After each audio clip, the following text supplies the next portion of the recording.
On Monday night, Watford managed to recover from a significant hammer blow about half an hour into their game against Chelsea and pick up a well-deserved victory.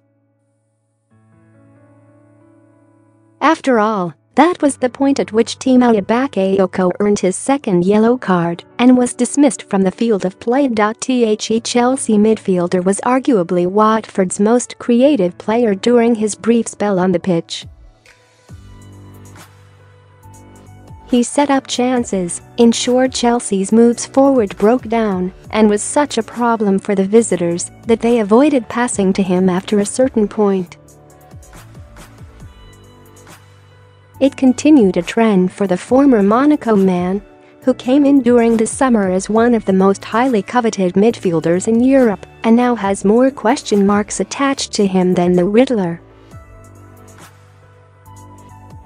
He is an enigma. How could a player who was so good last season become such a poor performer in this campaign? Who decided he was the man for Chelsea? And why did they part with Nemanja Matic, selling him to a title rival at that, in order to bring him in? Watford was a nadir for a player who has been trawling through the depths of form throughout his time in the Premier League. Bakayoko set a precedent within 30 seconds of kickoff. He attempted 3 tackles as he looked to win the ball back in the center circle. On each of the 3 occasions he came nowhere near to recapturing possession. It was not just his inability to win the ball back that was an issue on Monday, though. He also gave it away with staggering frequency. Bakayoko only completed 67% of his passes, which is an awful record for a central midfielder. He lost possession 7 times, which is impressive for just 30 minutes on the pitch. Below is an example of the Chelsea were building steadily. The ball reaches Bakayoko, who tries to play a pass to one of Chelsea's forward players. Unfortunately, there was no one in range of his ball barring Pedro, who was under an immense amount of pressure. Watford won the ball back and Bakayoko attempted to win it in the air. He lost the battle. That spoke for his general inability to win duels on Monday night. Only 45.45% of them, which includes headed battles, tackles, winning fouls, went his way. He also managed no interceptions, made no blocks, and played just 12 passes.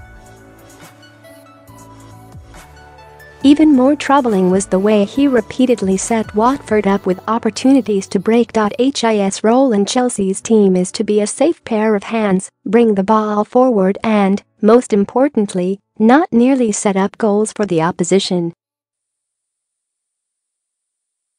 Above are 2 examples of that from Bakayoko on Monday. The first is egregious, getting the ball in space in midfield and then somehow launching a Watford counter. The second is preposterous.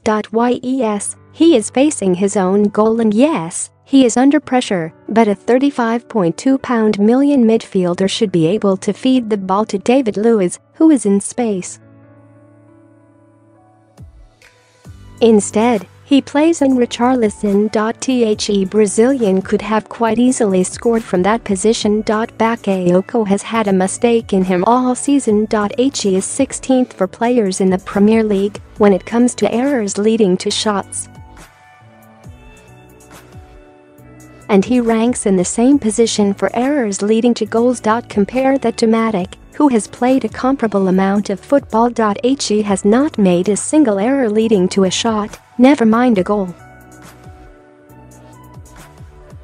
That is what is expected from a player in that role. The more you break down their comparative displays, the worse it gets. Matic has made 50 interceptions, Bakayoko just 29. Stopping attacks is so crucial for a midfielder with that remit. And Bakayoko has played nearly half the passes of Matic, 937 compared to 1,861. That is no surprise, given Matic has touched the ball over 2,000 times and Bakayoko has only been on it on 1,255 occasions. In fairness to Bakayoko, he arrived at Stamford Bridge with a knock in the summer. He is not the first player to struggle to settle after that situation, and he will not be the last. But it simply has not been good enough from him.